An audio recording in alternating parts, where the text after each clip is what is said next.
Hello and welcome to BBC Radio Devon Sport's coverage of a difficult away trip for Torquay United as they travel to face high-flying Sutton United on the 3G pitch here at Gander Green Lane. As Alan said, I'm Michael McCann, and joining me for this one is lifelong, until he dies, Torquay United fan John Cadogan. John, Torquay sit bottom, away to fourth in the league, who are unbeaten in 8 league games and particularly strong at home. I'm not trying to paint it as too pessimistic before a ball that's been kicked, but how are you feeling about this one? Yeah, good evening, Michael. Good evening, everyone. Fearful, I think is the word. No goals in 3, 2 wins all season. It basically tells its own story, I think. There's certainly not a lot to look at in terms of stats and numbers that gives you any reason to be confident tonight. But, I think about the last time that I saw them play, which was Ebbsfleet away, which was coincidentally the last time. You're hoping you're a lucky charm. Hoping I'm a lucky charm, but also it's a kind of a similar situation. They're going away to a team much higher in the table than them, which on paper look a lot stronger than them, and they went to Ebbsfleet and they dominated them, and they were miles better team, scored a cracking goal and won the game. So it's funny, results, just little results come out of the blue like that, and maybe Gary Ayres can just work a little bit of magic tonight and just get us something, because we desperately need it, desperately. And of course, we've already mentioned it, but Sutton are known for their 3G pitch. Do you think their experience of playing on that will add to the sense of home advantage a bit? Possibly. I saw Gary Ayres in his preview for this game said it's not a factor. It's not something that they should look to as an excuse. I saw them play on a 3G pitch at Bromley earlier in the season, and really, it shouldn't make a difference. They can train on them, Torquay United, and the ball maybe zips along a little bit faster, and maybe Sutton are more used to it. But really, for any professional football side, I don't think you can use the pitch as an excuse. Absolutely. And speaking of Gary Ayres, of course, he's the man who said we're not rubbish, we're getting there after that win at Ebbsfleet that you mentioned. But since then, they've lost 3 in a row. Yeah. So 1 step forward, 2 steps back. Yeah, it is a little bit. I thought it was a strange thing to say at the time, because you are setting yourself up for a fall somewhat. If you're going to say you're not rubbish, it might be an idea to win the game after that, just to prove it. I mean, it's an old saying, but goals change games, don't they? And at the moment, Torquay United don't have anyone who can consistently put the ball in the back of the net. And until they can find that person, and it sounds like they're close with the Frenchman, but he's not signed in time for tonight, and whether they can get it done for the weekend, I'm not sure. But they've got to find someone, because the answer clearly isn't in the squad already, and until they find that person, they're going to continue to struggle. Does Mr. Naby excite you, though, to have someone who was a French under-21 international and has played for Marseille? It's not every day that they're linked to Torquay United, with no disrespect, man, of course. Yeah, I mean, I don't know enough about him as a player to get too excited, but I mean, he's different. He's a different player to what we've already got, so on that basis it couldn't be any worse than it already is. So if he's got your veins are coursing with optimism. Yeah, exactly. He's got a decent pedigree, and so if he signs it looks like it'd be on a sort of a short term until maybe January, and see how we do. And if he scored a couple of goals at Cheltenham in a behind closed doors friendly, so he obviously knows where the goal is, and if he can come in and nab a couple in between now and January, then it's a job done. And those goals have been a real problem, haven't they? 17, a league low, scored just twice in their last 7, failed to score in 7 of 10, I believe it is, in the league. Doesn't really matter which stat you try and use, it's been the recurring theme of the season, hasn't it? It has, yeah. We've not scored enough goals and we've not won enough games, and when you put it like that, it all sounds very simple. But it hasn't quite been the revolution under Gary Ayres that anyone was hoping for. I think, to everyone's eyes, you can see that the performances are probably a little bit better. The players are probably a little bit fitter, and in that respect, he's done a good job. But ultimately, tangibly, there's not been a massive upturn in points. Now, there's been a few people I see on sort of social media and what have you who are kind of turned on Gary Ayres a little bit after Saturday. I think it's a little bit premature still to do that, but make no mistake, the pressure's on for him. Well, avoiding losing the 5th game in a row would help, wouldn't it? Yeah, exactly. Teams are on their way out to the pitch, if you hadn't gathered, by the applause here at Gander Green Lane. Sutton versus Torquay here on 1458, BBC Radio Devon Sport and the BBC Sport website. Thank you very much for being with us. We've got a brilliant giraffe as well. I talked about Sutton's fantastic home record and intimidation. Well, that's one way to put your opponents off in the huddle. And he also went through for the handshakes, their mascot, which I've got a lot of time for that. Something a bit different. Yeah, he's no Gilbert the goal. No. It's for sure. No. So we have the Amber Chocolates, as they're known, Sutton, kicking from left to right in this first half. Torquay United in their change strip from right to left, pretty much an all-white shirt, shorts and socks combination with some blue trimmings, and the goalkeeper for Torquay, Vincent Durrell, the Frenchman, in all dark green, apart from some bits of black and some black leggings he's got on. It is very much a night for that kind of thing. It's a bit nippy in Greater London. Meanwhile, as I mentioned, the Amber Chocolates, they're in all sort of deep yellow, I would say, with a thin dark blue strip running down the middle and dark blue trimmings. And we've actually got the coin toss, so they might be swapping ends, but I don't think they are. And their goalkeeper, Jamie Butler, is in all purple. And just to explain more about why my summariser John Cadogan is so pessimistic heading into this one, well, Sutton are fourth, unbeaten in 8 league games, imposing record here on this 3G pitch. They've won 3 and drawn 2 of their last 5, picking up 11 points in the process. They've continued that progression from finishing 12th last season and winning the Conference South the year before. And of course, so many listening will think of Sutton in that FA Cup 5th round game, losing to Arsenal and the infamous Piegate incident, but that kind of thing should not overshadow the fact that they're a true community club, a phrase that gets overused a bit, and I saw actually when arriving early at 5:30 and there were still kids playing on the pitch, which is what you can do with a 3G surface. And also, they are a club who's had some really impressive recent development. If you were being harsh, John, you'd say the opposite to Torquay, really. Oh, absolutely. I mean, I'm living up in London, I cover a lot of games for Radio Devon, sort of in and around this sort of area, and you see clubs like this and clubs like Bromley and Ebbsfleet to a slightly lesser extent, but you see, you know, they're far more progressive than Torquay have been in recent seasons, far more forward thinking, and it shows with, you know, with results on the pitch. You see Sutton where they are on the table, and you know, it all leads back to that. Absolutely, we are off and running, and it's Torquay looking to cause a bit of an upset for the form book tonight by grabbing a result, and possibly even, if we're being a bit ambitious, moving their way off bottom of the table, which they reside in after Saturday's defeat. Nothing particularly to report of note in the first 90 seconds or so. We can just run you through the teams as we think they are. Torquay United in a 3-5-2 formation. Vincent Durrell in goal, the back three from right to left, Michael Effect, Alex Davey and Sean McGinty. So we'll just cut in for a second because Torquay might have an attacking chance here, and they've won their first corner of the game, the first of the match as well, so possibly an early chance to make something happen here in just the 3rd minute. The midfield 4 from right to left, Jazzy Barn and Bob the Loney, Damien Lathrope, Luke Young, Liam Davis and Josh McCoy behind Jamie Reid and Rory Keating. Early chance to get the ball into the box. We're looking through a pillar with my summariser craning his neck around it. Due to our angle, it's right in the middle of the area. Corner comes in from the right flank. Header in, good save, but in truth it was straight at the keeper, but a decent leap and something for Torquay to build on early here. Just giving the visitors a bit of a scare as now the ball's up the other end of the pitch and cleared quite swiftly into touch there by Sean McGinty for a throw. Well, there's an out-swinging corner from the right by Luke Young, and it was always dropping right onto the head of McGinty, right in the penalty spot. No one could jump above him. He got his head to it.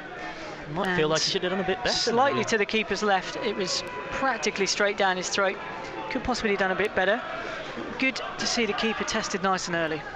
Yes, my assessment of a good save was maybe a little generous in my praise as Sutton work it down the right flank. Here's Kieran Cadogan. Cadogan looks to dig out across. He does dig out across. It goes all the way across the face of goal, and eventually it's just about cleared into touch by Jazzy Barn and Bob back there. I think the referee spotted an infringement, so Vincent Durrell will have a chance to clear upfield from the resulting free kick. Well, the throw-in found the right winger to Cadogan. I should be able to say that really, seeing it's only one syllable away from my own name. With a right-footed cross from the right, it evaded all the Torquay United defenders as it came across the box, and Barn and Bob controlled it at the back stick and was being held as he tried to turn and clear it. free kick to Torquay United, but a bit of early danger there, thankfully averted. Vincent Durrell to take it just from outside his area, and All Green sends it long, high into the cold, crisp night sky. It's a good old game of head tennis, and Torquay United win it by virtue of gaining a free kick on the halfway line, which they briefly looked interested in taking quickly and then thought better of doing so in the end. And pretty much everybody's gone up for this. We've already seen a set piece that resulted in a save for Jamie Butler to make from Sean McGinty. Maybe they can orchestrate something here from just near the halfway line. It is in towards the box. There's a couple of runners there. Doesn't quite drop as Torquay might have wanted. Heads to a yellow shirt, and it's cleared long towards the pacey striker Craig Dundas. Dundas gets himself down the left flank, level with the edge of the penalty area, sets it back for a teammate. Possibilities here for Sutton. Just set it back and calm things down for a second to Aswad Thomas, the former Grimsby man. He clips in a decent enough cross, headed away by Alex Davey, Cheltenham loanee, new today.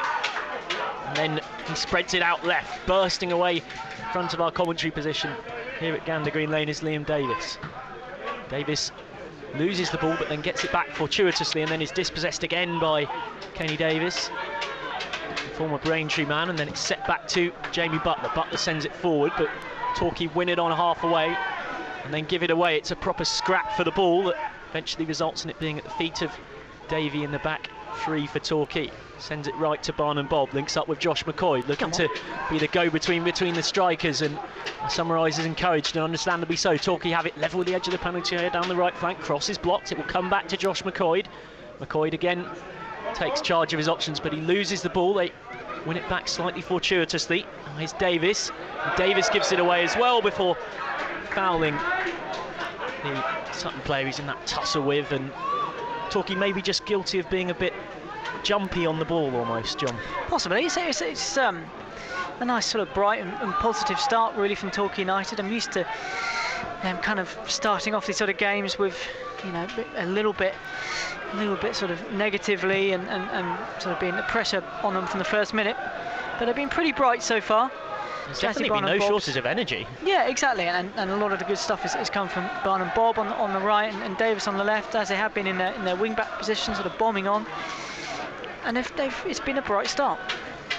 Long clearance from Jamie Butler from that halting free kick going straight out the other end of the field. So Vincent Durrell will take this goal kick for Torquay, looking to get themselves some goals and some points tonight to change the form book, which currently is in the kind of state where you'd probably want to shred it if it was physically in front of you as a Torquay supporter. It's almost a ball through, falls kindly for Jamie Reid, but cleared downfield and now towards Dundas, but trickles through towards Vincent Durrell. And it's interesting to note already, and actually it was mentioned to me when I was having a natter with Gary Hours, that this pitch is well watered as well, and it's really skimming across that 3G surface, so it's very much the opposite stereotype of non-league, facilitating good quick passing football. Torquay have it down the left flank just inside the Sutton half, and a crossfield ball that slightly holds up in the wind from Luke Young causes them to get dispossessed, and it was a bit of a hospital pass in truth, and suddenly there's possibilities for Sutton going forward. Attempted tackle from Athet, it was a good one as well, and now if Torquay can work this quickly, it's a 4-on-4. Bursting forward from midfield and appealing for the foul, Josh McCoy. John next to me is shaking his head, and I totally understand why, because that was never a foul in a million years. It was just a loose touch and he lost the ball, and now Torquay win themselves a free kick just inside, Sutton, win a free kick just inside the Torquay half through Ross Lafayette, doing what every good forward should do, which is win a free kick off a long ball and create a set-piece chance. Yeah, slightly worrying for moments before Luke Young attempts a crossfield ball that just ended up drifting in the wind behind Barnum Bob, who had to turn and then try and control it, lost control, and the striker was in on goal. Fetty with a good sort of covering tackle, but then the ball ended up with McCoy's feet, who just didn't realise the danger that was on behind him. The man sprinting back to cover is so slow to react. That's why Thomas clips this in a long way from home of his left back position. It doesn't beat the first man, and Torquay try and clear their lines.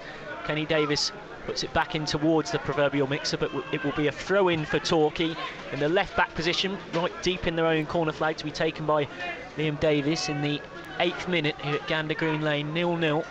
Throwing in this part of the pitch can be a little bit dangerous, really. sometimes. Going to try and work their way out from this situation. Steals a few yards to bring himself level with the edge of the penalty area, and then finds the feet of Jamie Reid, but Reid hoofs the ball over his shoulder and all the way through to Jamie Butler, and you have to question what he was thinking there, because if you're the striker, there's not going to be anybody beyond you. Now it's Sutton's turn to put the ball in towards the box. Falls to Lafro, sends it long, quite direct towards Jamie Reid. He's having a good old fight with Aswad Thomas, but he's lost that one. Now it's in midfield with Josh Taylor. Down the left flank for Sutton, and lays it off to Kieran Cadogan, who is fouled. The free kick's taken quickly, purposeful from Sutton, who now have it in front of us through Louis Jean, crosses the halfway line. John finds Maloney Tom Bollerina. Bollerina sets it for Dundas. But Torquay won't mind them having it here. They're a bit of a way out from the penalty area, and then an attempted clip ball over the top from Davis heads out for a goal kick.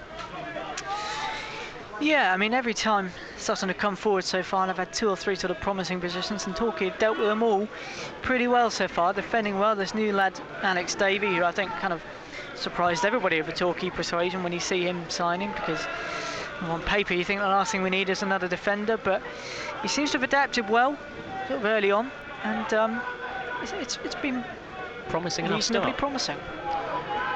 And here Torquay go. They've managed to win the second ball off that goal kick from Durrell, and now they have it down the left flank through Liam Davis. Davis needs options, crosses left-footed in towards the far post, over the head of the onrushing Jamie Reid, but the chance is still there. Cross from the right this time. Header in towards the keeper, and it's in! Torquay have the lead! It's Rory Keating with the goal. He gets himself a 4th this season, and how important could that be? Early days here in this one, but Torquay have the 1-0 advantage in the 10th minute. Rory Keating in the right place at the right time after the flick header on from Jamie Reid. Puts it past Jamie Butler from all matter of about 3 yards, and it's Sutton 1, home side Torquay, pardon me, goodness me, Torquay 1, Sutton 0. Too excited. I know, it's hard to I wasn't believe. expecting to see Torquay necessarily score tonight, given their record. Too much excitement. Anyway. Well, for anyone who saw the game, the Republic of Ireland-Denmark game, it was very similar to Shane Duffy's goal in that the cross came in deep from the right. Jamie Reid got up for the header, sort of quite near the edge of the box, and it was looping towards the keeper, who was just not quick enough off his line. Rory Keating intercepted the ball, got to the header before the keeper, and lobbed the keeper with a beautifully placed header straight over to the fans behind the goal, who rightly go mad. What a start for Torquay United.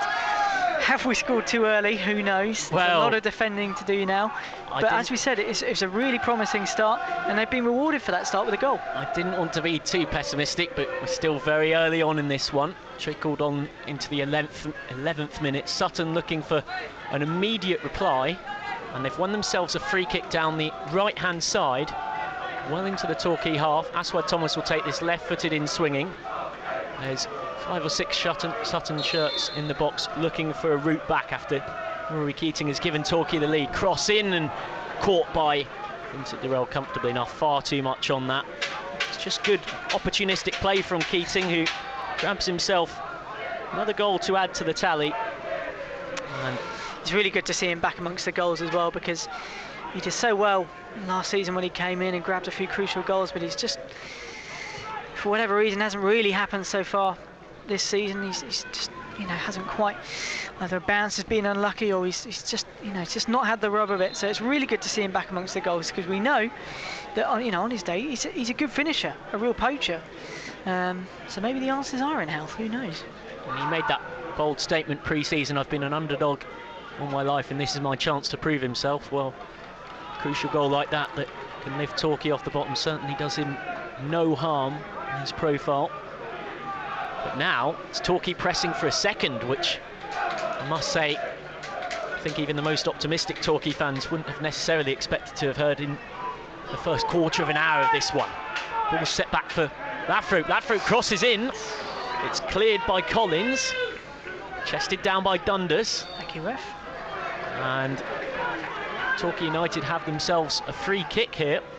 and another chance to get the ball into the box. And so far, if you were not told that this was 4th versus 24th, you definitely would might even suspect it was the other way around, John. Yeah, Sutton have got off to a very sluggish start. It's interesting to note that at every opportunity, Torquay United are getting the ball into the box. They're not trying to play it through, they're not trying to walk it in. They're bombarding the box and they're getting on the end of them. The Sutton defenders just have not switched on so far. Having the better of the aerial battle as this one's crossed in, punched out by the keeper, coming a long way from home there, Jamie Butler. It's with Lafro, he sets it right. Throw in one off the boot of Kieran Cadogan. If you're just joining us, well, where have you been? But you missed a goal for Torquay United. They're 1-0 up. Rory Keating with the strike. Poacher's effort, his 4th this season. And it was one of those where, because of the angle of where he tapped it in as well, and the fact that he made his run from the edge of the area, perfectly placed to run in and celebrate with the fans afterwards, as it's a free kick for Sutton from the long throw into the box. Will be taken by Butler. Encouraging times for Torquay, this. Yeah, I think it's early days, but it's you know, it's very similar so far to what I saw at Ebbsfleet. As we just let that ball bounce through. Back to front football there. Goal yeah, kick to goal kick. It's very similar to the last time I saw them play, which was Ebbsfleet away, in that they've come out with real attacking intent to, you know, a team well above them in the league. You might well say, you know, there's nothing to lose in a fixture like this for Torquay United, and they've come out and they've given it a real good go so far. They've not tried to sort of sit back and soak up pressure and sort of try and nick one on the break, or, you know, hope so one goes in off a shin at some point or anything like that. They've gone out there and they've gone out there with intent, and they're trying to play football. So far, they're definitely the more deserving of the two to have got themselves on the score sheet. Sutton have not had a discernible chance yet in this game, and it's Torquay bringing it again forward here. Cross from Davis cleared, but the men in white regain possession, and it's Davis with it just inside the Sutton half. He's forced back by Tom Bollerino with a physical challenge, and then Michael Effett sends it right to Jazzy Barnum-Bobb. Barnum-Bobb loses out though. Now it's with Aswad Thomas. Thomas gets a throw-in off Barnum-Bobb, who's going to be key in this system. When I was chatting pre-match to Gary Hours off mic about this 3-5-2, the first thing I said to him is, well, Davis and Barnum-Bobb have got to do a lot of running, and he just turned to me and smiled and said, yep, I hope so.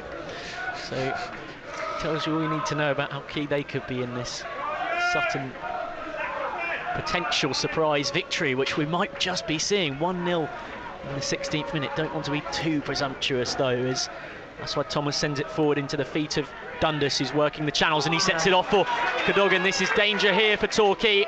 Coming down the left flank, just checks, and then suddenly he blinked and there was 4 white shirts in and around him, which was encouraging for Torquay there, because it looked like it got him behind. Yeah, it was Taylor who was on the ball and was suddenly in, and Effetti miles out of position. Thankfully gets back and covers and clears away the danger. But again, this is why Torquay United have to remain switched on, because Sutton's forward line are very, very dangerous. Here's Bollerina cutting in off the right flank, but he's really well tackled by a combination of Luke Young and Lathrop, and that's exactly what you want the central midfielders to do when a winger drifts in, cover that danger. And you can hear the Sutton fans encouraging their side. They've got 11 points from the last 5 home games before this one, but tonight they're 1-0 behind thanks to Rory Keating in what I made to be about the 10th minute of this game. Sutton have the ball now. They've lost it in central midfield. Really nice interception from Jazzy Barnum-Bobb, and now it's sent forward for Jamie Reid in the channel. Wins a throw-in level with the edge of the penalty area down the right flank. It's exactly what you want your striker to do on a tough away day. Just hold the ball up and bring others into play, or win a set piece. Yeah, exactly. And Jazzy Barnum-Bobb has been critical to everything Torquay United have done well tonight. So the throw-in's taken quickly, and the process will be repeated once again. I'm sure they'll be sniffing a corner if they can get it, because they've looked such a threat from set pieces so far, John. Yeah, they have. You'd always back Luke Young's delivery from a set piece, and so far, like we said, they've got the ball into the box and caused problems. Lathrop Works it to teammate, it's sent in towards the edge of the box. It comes out to Davis. Davis thought of a shot and then goes right-footed straight at the keeper. Plenty of power, but just not quite the precision to match. But Liam Davis so far up the pitch, the left wing back, he might have a nosebleed, but he also nearly had a goal. Well, yeah, the throw-in came in and it was flicked on to sort of the edge of the D to where Liam Davis was, and the ball just couldn't quite get it under control. Now at the other end, it's Sutton looking for an equaliser, but taken off the tippy toes of the dangerous Ross Lafayette, who got himself a brace on Saturday, and that was more good work from Alex Davey, the loanee from Cheltenham, who's so far been an assured presence at the back in the first 18 minutes with Torquay 1-0 up. Throw-in's taken short. Cadogan looking to dig out a cross, and laughter from my summariser. Cadogan is appealing for a free kick, but it's a goal kick in the opinion of our referee, and it's his opinion that is the one that matters. Well, yeah, so I mean, it all started with Davis's shot right on the edge of the D, a right-footed shot. He couldn't quite get onto his favoured left. Keeper behind it all the way. A long goal kick straight up the pitch, one bounce, and all of a sudden it's in a dangerous position. A throw in, and Dundas right on the byline trying to get a cross in. He trips over his own feet in quite comical fashion. The home fans appeal vociferously for a foul, but thankfully the referee wasn't to be fooled. But the Torquay fan to my right could see the humour in the incident. Of course, when you're a home fan with the chocolate and amber blinkers that those around us will have, you're too busy hoping that it might create an opportunity for your side to equalise. Just as I mentioned them, you can hear those Sutton fans just raising the volume, maybe a bit concerned by the start from their side, but for Torquay it's been excellent as long throw from Sutton is cut out. Ball towards the feet of Jamie Reid. Reid in a good old battle with Louis John, loses out on that occasion, and then it's a very long direct ball forward which Vincent Durrell takes down and then takes his time. Ross Lafayette has to jog towards him to force him to pick it up. If I was being cynical, I might say that was time wasting. I think it's a bit early for that, really. We haven't even crossed the 20-minute mark. Vincent Durrell goes long, and then it's scrappy, but the third ball forward is a dangerous one from a Sutton point of view. The keeper, Jamie Butler, had to come out and head it clear under attention from Jamie Reid. Did about enough, and then Sutton hook it forward all the way out for goal kick, and there's some groans in the main stand around us, John, which is, if anything, a big compliment to Torquay so far. Yeah, it's been a very flat atmosphere among the home fans for a team that is so high up in the table and riding high. Almost from the first minute, there doesn't seem to be much. Not that Playmore is exactly an American R, but you get the feeling that there's always a fair bit of backing. It's been very quiet, and obviously the goal has only made that worse. As long ball forward flicked on, and it's now at the feet of the Sutton keeper, Jamie Butler, who channeled his inner Manuel Neuer there because he had Jamie Reid bearing down on him, but didn't seem at all bothered. Squared it out left, and Sutton win a throw-in in the left back position, which they'll look to work around. Maybe it's almost that mentality of when you're on a good home run and bottom of the table turn up, you sort of expect them to turn and roll over, and you don't actually get that fired up. They'll certainly need to now, as free kick given for a foul by Josh McCoy. And I think it's fair to say from the reaction of my summariser that you weren't necessarily in agreement with that one, John. Well, it was Butler, the Sutton centre-back, who was kind of dallying on the ball. McCoy bearing down on him at full speed, and I think he had every right to go for a ball that Butler didn't quite have under control. Unfortunately, the dugout is just in the wrong position, but it looked like he won the ball. Maybe he just clipped a bit of the man as well. But it's a free kick to Sutton. Dare I suggest there might be some blue and yellow glasses that you've... No. Absolutely not. But as Jamie Butler clips it forward, looking for the flick on of the strikers, it will fall to the feet of Kieran Cadogan down the left flank, almost on the touchline, heading towards the corner flag. Sets it for a teammate, wins a throw-in, does the number 6 Jamie Collins, centre half Farrell way up from the back, takes it quickly into the box towards Josh Taylor, but it's given for a handball, I think. We're not exactly sure. It is a fair old way from us, but what I can tell you is the Sutton fans aren't chuffed, because midway through the first half, it's Torquay United with the lead. Yeah, very good stuff from Torquay. And you're right, it is a fair away from us. It's a funny old ground, this Sutton. It's kind of your classic non-league ground in many ways. Every side's got sort of half covering, half open. But at the back of the main stand where we are, it feels like you're miles away from the action. Yeah, normally non-league, you're right on top of, right on top of the game. As Torquay work the ball forward, but lose out, and now Kenny Davis, the ex-Braintree man, can get the Sutton boys going in some way. Finds Dundas, who wins a throw-in, and Dundas gets that resulting throw-in. There's appeals for offside, not given. Dundas has got 4 white shirts around him. Can't find any of them though, and loses out in the battle for that throw-in, which Jazzy Barn and Bob will take. So well snuffed out there by Torquay. We've had a brilliant start to this game. As good as they could have possibly wanted, really. Rory Keating with his 4th goal of the season early on, as they look to get off the bottom of the table. Appeals for a foul. Dundas was caught late there, and this will be a dangerous free kick down the inside left channel, maybe not quite shooting range, approximately 25 yards out or so. But they'll need a wall, that's for sure, and Sutton will have a decision to make about whether they wish to have a pop or put a cross in. Kenny Davis is over it, right-footed. There's 4 men in the wall, and Sutton have sent all but 2 up from the back. 2 left to deal with. Josh McCoy, who's stayed up for Torquay. Kenny Davis now being joined by the left foot of Kieran Cadogan. In fact, Cadogan is now shaping up to take it on his right, and he's very much doing the Cristiano Ronaldo pose. Hands by his feet as if he's about to shoot. We'll find out very shortly. He does go for the shot, and just the wrong side of the post from the home side's point of view. Torquay breathe a sigh of relief. He's going for that low skimmer into the bottom corner, but will be a free kick to Vincent Durrell, and it remains 1-0 to the visitors.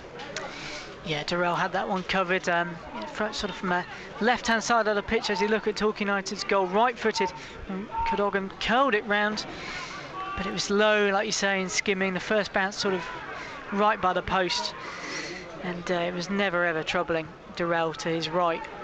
But again, Torquay United just going to have to remain switched on. They're defended well, but they're going to have to keep defending well, because as we say, Sutton have many threats, but not with balls like that. Absolutely is. Poor ball forward goes straight out into touch. Thrown in the left-back position to Torquay after a rally of head tennis, so I made it reach 5, which is our record number so far tonight. Sutton winning the ball eventually after that, but giving it away immediately. And now it's Torquay's turn to do the exact same thing.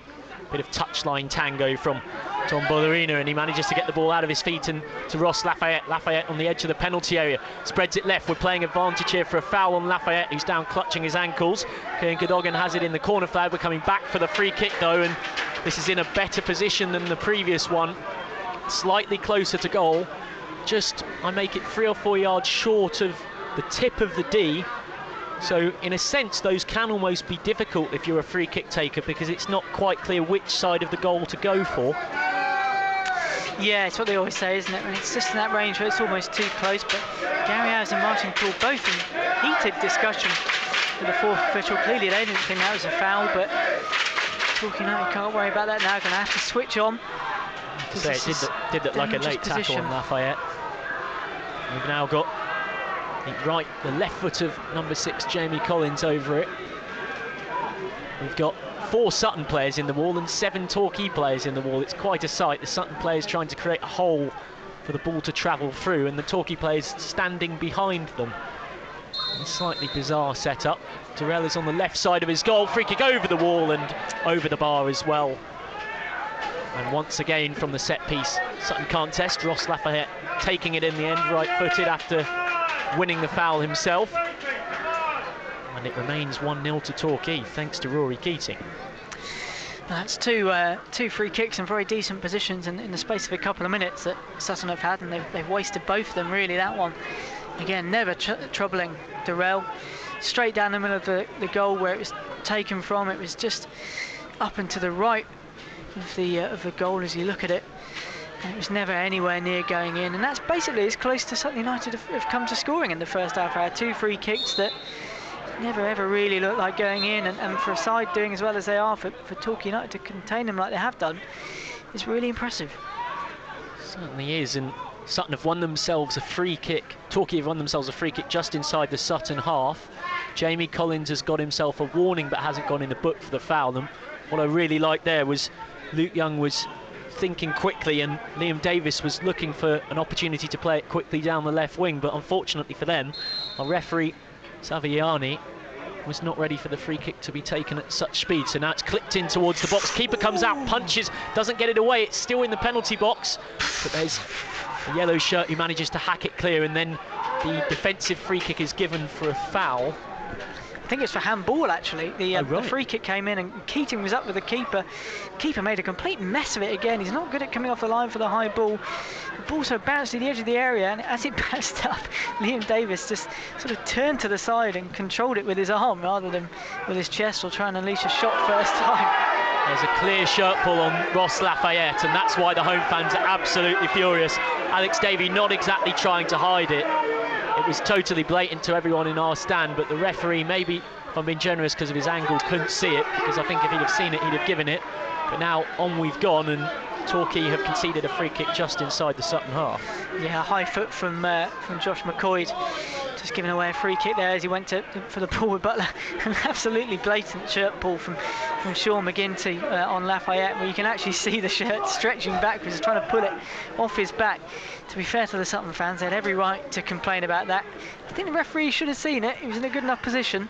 Not really any excuse there for him not to see it, but we'll take that sort of decision making all night long. I have to say, I was somewhat surprised that was not pulled back. We've almost had half an hour here. Torquay United are defending with 10 men because Rory Keating, the goal scorer, is down, but on we go. Sutton have the ball down the left wing. Of course, they're not obliged to stop, but as soon as the ball fell to a Torquay player, they naturally hammered the ball over the stand because they'd rather not play a man down. Rory Keating is clutching his upper left leg, it looks like to me.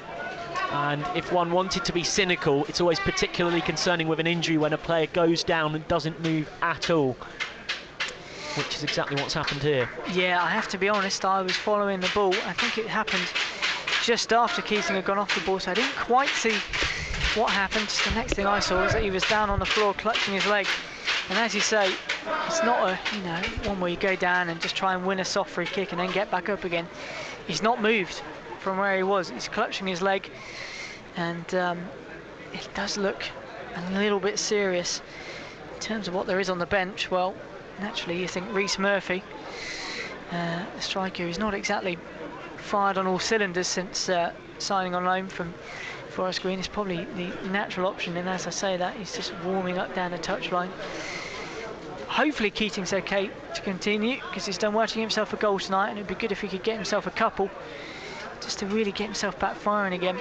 You never know, he might still get up, could just be a dead leg, but at the moment it's not looking too bright.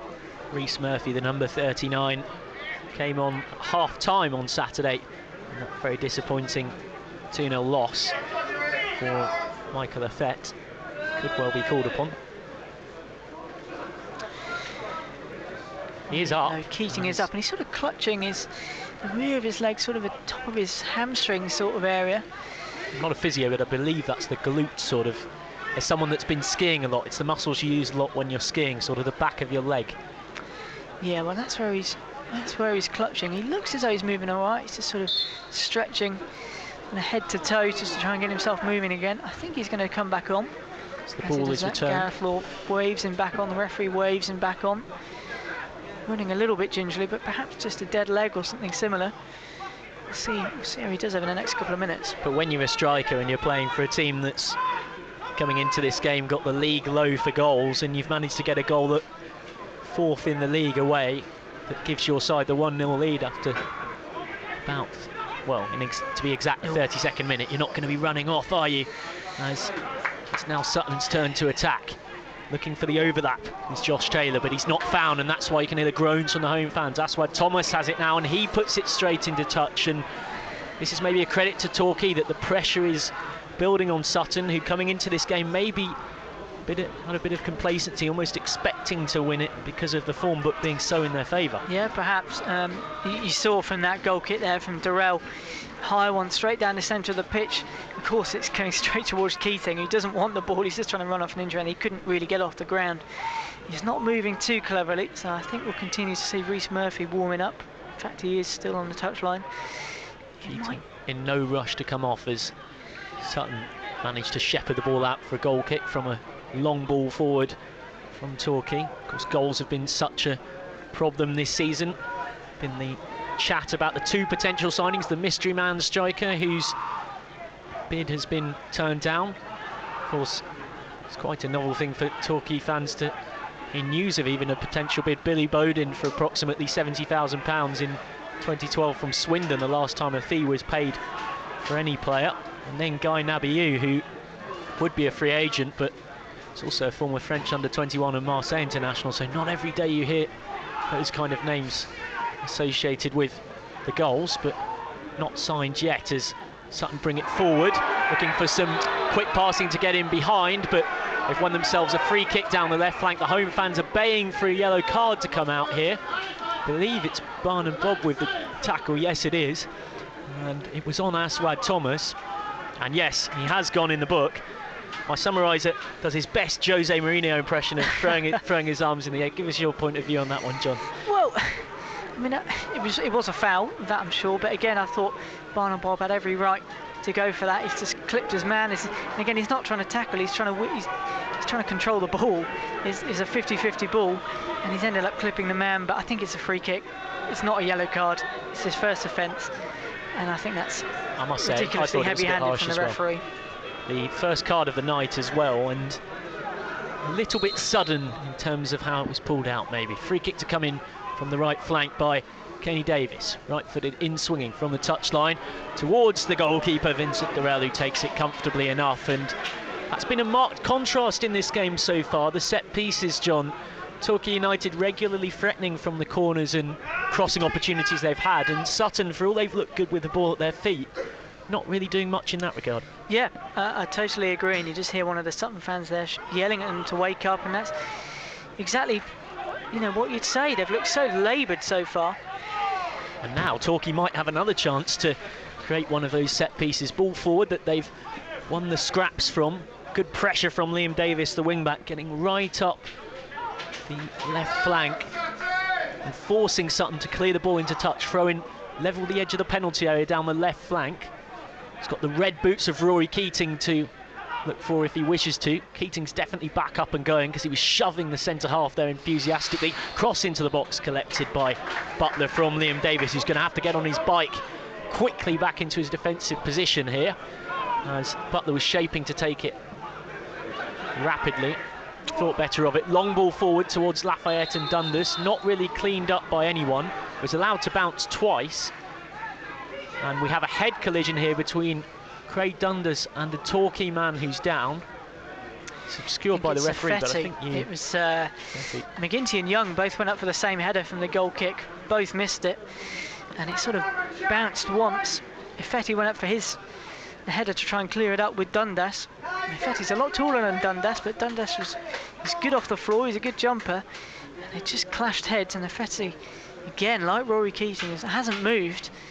And again, I should imagine, with concussion such a hot topic as it is, that he will go off the usual protocols, and rightly so. You can argue Torquay actually were a bit lucky there to have the mess at the back not better exploited, because you so often see a goal kick over the top, particularly at this level, bounces once, not dealt with, various defenders go in for it, and somebody nicks in behind and scores, but not to be. So Torquay still leading 1-0 in the 36th minute. Ifetti now sitting up, no longer lying on the floor. And Gareth Law has seen him, and he's now standing up.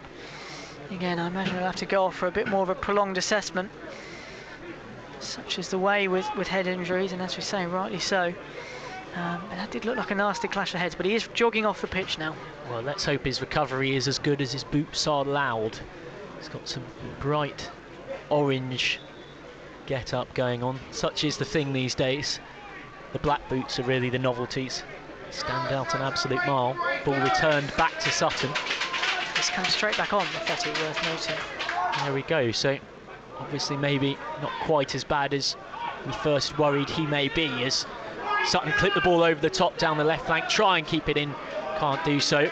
So it'll be a throw in to Torquay United in the right back position to be taken by Michael Ifetti or Jazzy Barnum Bob. It will be Barnum Bob. The players converge on that part of the field, which we've mentioned this before, it feels like a long way away, and it's partially because this ground almost is like one of those grounds of an athletics track. Not quite, but it has that kind of feel to it. There's these huge dugout spaces on which I think you could probably pitch yourself a tent and a kitchen and anything else that you wanted to make the manager and substitutes feel more comfortable. As Sutton work the throw in down the left flank, having won it off Torquay. Josh Taylor looks to link up, and now possibilities for Bollerina, who found a turn of pace just at the right time and a cheeky step over, and that gets a corner and a bit of encouragement from the Sutton fans. That's what they've wanted to see. They've been free scoring at home, and they've only had one home clean sheet in 9, which will be 1 in 10 after today, but goals have not normally been the problem.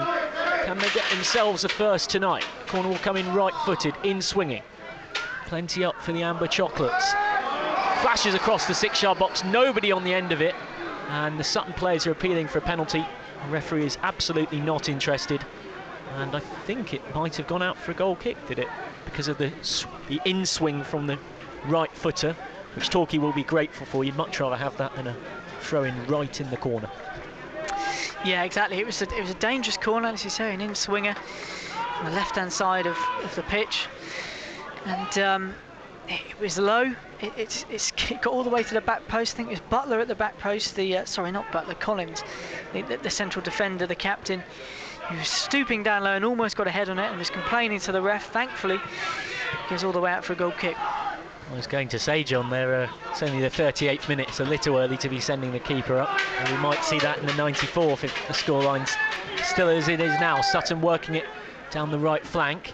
Ross Lafayette holding the ball up, and in a good old physical tussle with Liam Davis, they bounced off each other there, a proper collision, and there's another collision at the other end of the pitch here.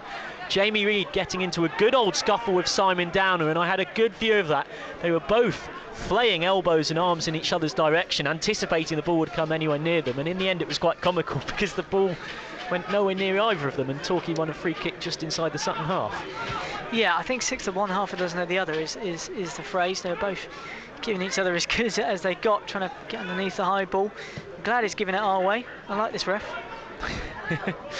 Wish you could take him everywhere each and every week, but we're not even at half time yet, so there's every chance that could change as Sutton player is down here and rolling around a fair bit with a head injury, it appears, maybe an elbow. That's what the referee's given the free kick for, but there'll be no further punishment from a Torquay point of view. Rory Keating is very much up and fine since his injury. I've noticed him a couple of times shoving centre halves, and now he's in the face of referee Saviani asking him about that decision, so I think it's fair to say that he's back and firing. Yes, I think so, back to his physical best. He is a very physical player. Josh McCoy has just picked up a book in there. He did go in the book. The referee's literally just booked him. I think it was him who went up for the challenge with Jamie Collins. He's possibly ended up just putting an elbow or something in his face, because he was rolling around on the floor clutching his face. I'm guessing that's what it was. Oh, ball on towards Lafayette, danger here, and if the pass was slightly better that could have been 1-1. Great opportunity for Sutton. It was the captain Jamie Collins looking to get on the end of Lafayette, who held the ball up like a big striker so often does on the edge of the box, and looked up for the players running beyond him, found Collins over his left shoulder, and if that pass was better, Collins would have had a first time shot from about 10 yards on his right foot to make it 1-1, but it skipped off this very pacey turf and out for a goal kick. Yeah, United had just fallen asleep there, not far off half-time, and they can't afford to do that. The free kick straight down the middle of the pitch, as you say, won by Lafayette, who just threaded a very simple ball through to the big captain, the centre-back, who somehow had squeezed through unmarked and at the back post. And again, if it had been anyone else, someone with a bit more of a turn of pace, might have gotten the end of that and caused Durrell some real problems. Speaking of turn of pace, Aswad Thomas, the pacey fullback, was looking to get in behind there for Sutton, who have got another chance to cross it in towards Lafayette, cleared by the keeper and offside, which the home fans are absolutely furious about, and it will give Torquay a chance to just eke the clock down. We're in the 42nd minute. They're so close to what's been a brilliant half of football. Going back to that quote we mentioned pre-match about not being rubbish anymore, well, a win at 4th in the league would be a good way to re-emphasise that message. Yeah, it certainly would be. I mean, Sutton are just starting to creep into the game a little bit more these last sort of 5 minutes.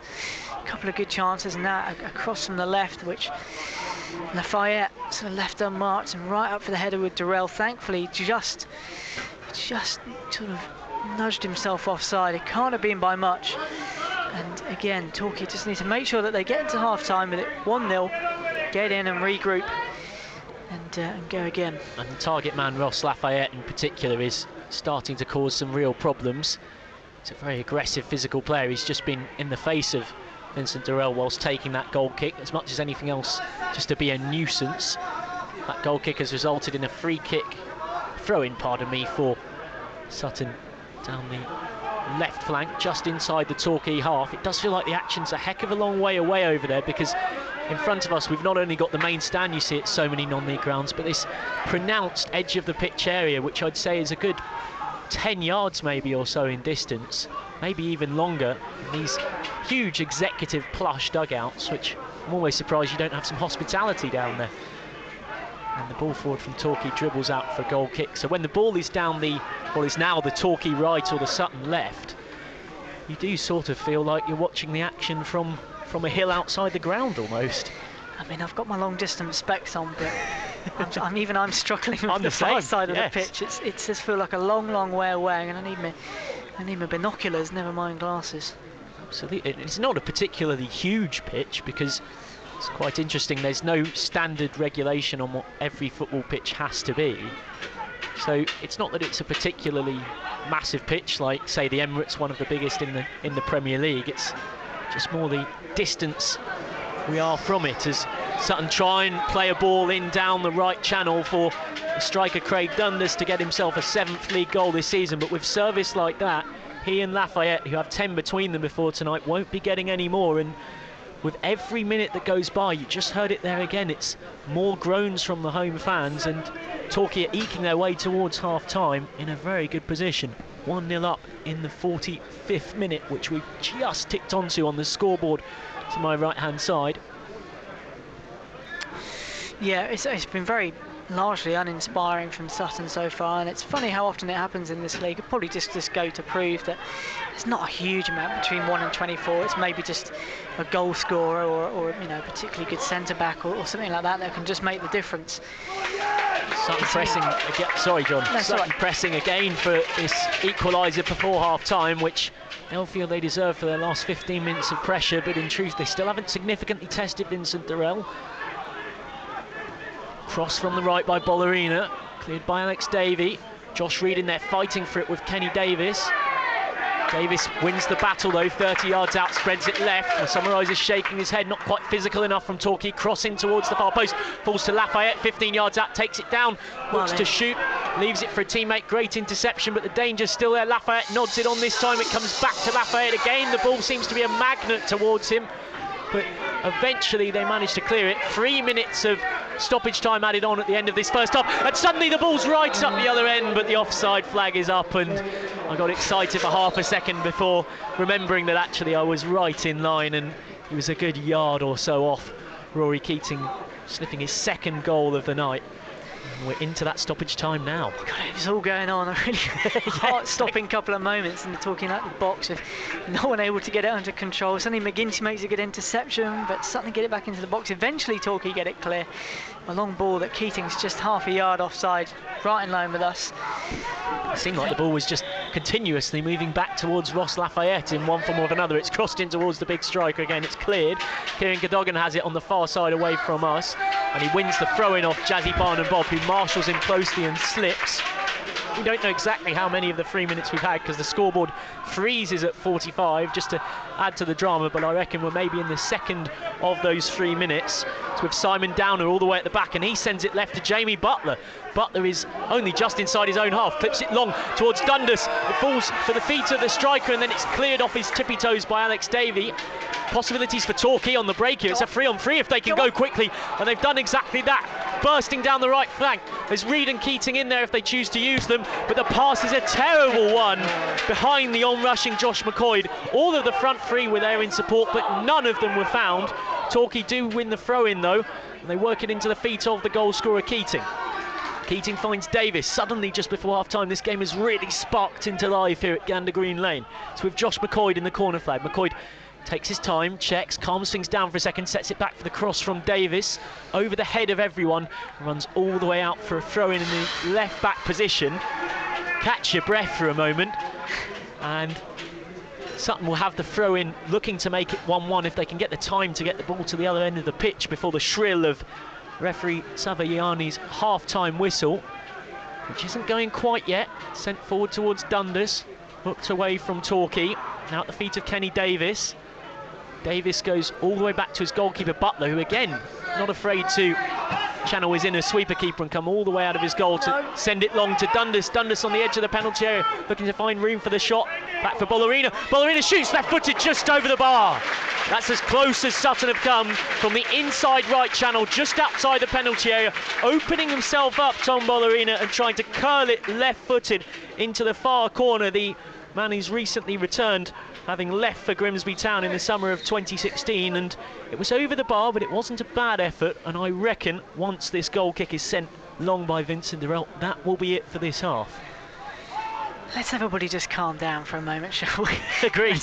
Let's get to half-time. We have done exactly that. Sutton United 0, Torquay United 1, and thanks to Rory Keating's goal in the 10th minute, we could be on for an upset in this game. This fixture last season was won 2-0 by Torquay early on in the campaign, with Sutton winning the reverse fixture as well, 3-2, but having done the double over their visitors tonight last season, this season it's Torquay with the lead at half-time in this one. The Sutton fans trying to rally their team and encouragement. But John, from a Torquay point of view, as the teams head into the tunnel in front of us, really good half of football. Yeah, it basically couldn't have gone any better for Torquay United. It was pretty much the perfect performance. At the end there, you know, Sutton just started to creep into it. A few chances that were really, really close. A very, very good time for the half-time whistle to blow. So an excellent half of football for Torquay United as they try to move off the bottom and onto 14 points this season. They've got themselves a goal through Rory Keating, and they've also got themselves the lead half-time here at Gander Green Lane.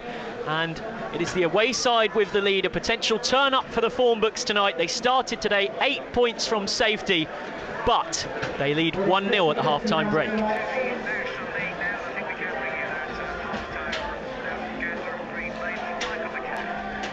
Well, it's been a fantastic half of football from a Torquay United point of view. They have a 1-0 lead against Sutton, which could take them off the bottom of the Conference National table, and they're really deserving it as well. Rory Keating nodding in from just 6 yards over the head of the on-rushing keeper Vincent Durrell in just the 10th minute to separate the teams. Torquay have regularly threatened from set pieces without many clear-cut chances. Sutton came back into the game towards the half-time whistle, so it was very much Torquay that were the more relieved of the two to see the shrill of that half-time whistle. But so far it's really promising signs. Torquay United have got themselves a goal, and they might just have themselves a win away at 4th place Sutton, but still a half of football yet.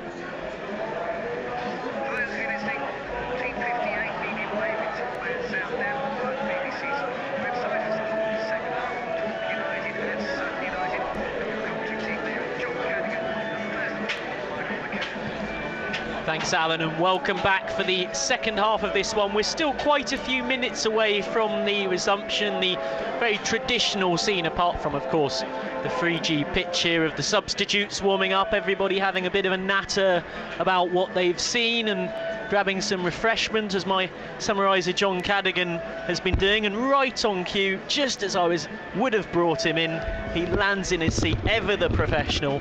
Welcome back for the second half to him. How are we? Sorry, back a bit earlier than I thought there. You couldn't have timed it any better. Just strolling around Gander Green Lane and seeing what's going on. Taking it in. Exactly, a few of the players not being used, sort of dotted around, so just catching up. Josh Gowling's there, the club captain. He's obviously out injured tonight. Jordan Lee as well is in the stands, who, you know, for me and for quite a few other Torquay fans I've seen this past week, calling for him to get back in the side. I'm not quite sure why he's not been. It's been a bit of a mystery ever since he was injured, but he's all right now, but he's not been able to get himself back in. So yeah, I just sort of stretched my legs, chatting to a few people. Yeah, it's one of those where, particularly at a ground like this, it's one of those where I found when rocking up earlier today, you really felt like you had to have a chat to a few people, because it's not every day that you go somewhere with a 3G pitch. And the first thing I said when I got here initially was sort of almost like a curious child who maybe sees an animal at the zoo for the first time they haven't seen before. Can I have a look? Can I have a touch? And I've played on a couple in London when playing sort of five-a-side football very badly, and I have to say, feeling it just sort of felt like a better version of that. It seems something like that. Seems to have played well enough. Yeah, it has, and I think it's good for any team at this level. If you've got a pitch that you can use right throughout the week, and you can hire it out, and everybody can use it. I know people who play sort of cup finals here in London leagues, and it's obviously it's a source of income then. And again, it's something that sort of forward thinking, and that Torquay United have been left behind a little bit with sort of off the field sort of improvement. So it's certainly something, and again, Sutton aren't alone in that. Maidstone, another one with a 3G pitch, and Bromley, as we say, as well. So it's certainly something that all clubs at this level should think about. But then again, there is a counter argument to be made here, playing devil's advocate, which is one quote that Paul Doswell said: the man who's been such a big part of this revolution, the manager works for free, paid 500 grand for the 3G pitch as the teams emerge out onto it for the second half, which is one quote he said back in January 2017 during that cup run that really struck me, which was, if we did get to the playoffs, there'd be panic here. And they're in fourth. I mean, I know it's early days, but there is that side of it, which is right now, what on earth do you do if you get promoted? Yes, now I did see, I should have looked this up fully, but there was definitely something on the BBC News site today about if Sutton got promoted, whether their ground would be up to scratch. And I think they'd be struggling in its current form. If they did get promoted, I don't think it would be good enough.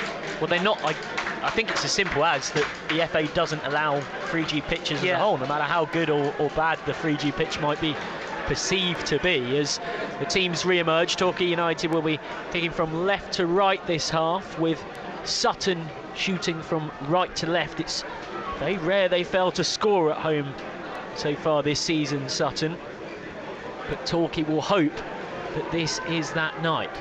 They've not lost in the Conference National since the 2-0 defeat to Woking on the 16th of September, which that was still a time when county championship cricket was still being played, for those who might understand the cross-sport reference, and there was very much still people conning themselves that it might still just about be summer, which feels a long way away as we sit on this cold but not freezing Tuesday night in November, all set to get back underway.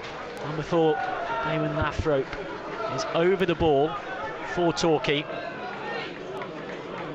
We don't believe there are any changes from the half-time signs, no substitutions to mention from either, just a good old chat and maybe some motivation and tactics passed on in kind as well. And also some enthusiastic home supporters who get underway, and it'll be a throw-in for Torquay, who will be defending their own supporters in this half, and very much hoping there isn't much action for them to see anywhere near them, John.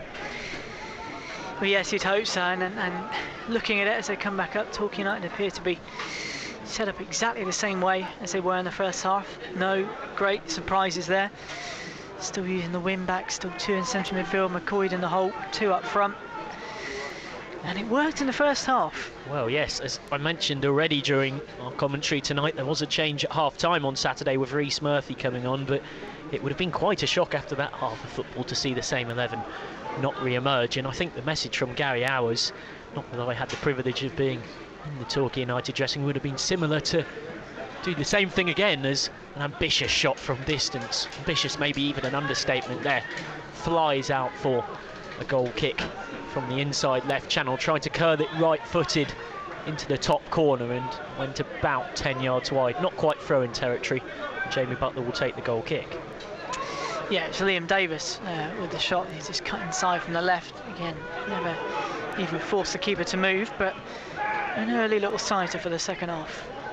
Absolutely, it's exactly what Torquay did in the first, with the header from Sean McGinty in just the 3rd minute, as a long ball over the top of Louis John, which, to be frank, looked a bit like something you'd be more likely to see not too far away from where we are at Twickenham for the autumn internationals, over the head of the fullback and out into touch. Of course, the currency not worth quite as much in association football, so now it's Sutton's turn to bring the ball out from the back, but they've lost it.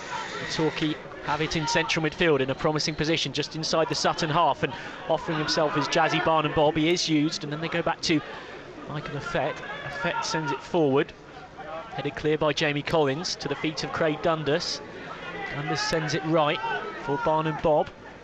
Barnum Bob flicks it in towards Rory Keating, but Rory Keating jumped nowhere near the ball there and fouled Jamie Collins, who takes the free kick quickly to Aswad Thomas. Thomas sends it forward towards Dundas. Dundas does well, chests it down just outside the Torquay penalty area, and then goes left to Tom Lollarina.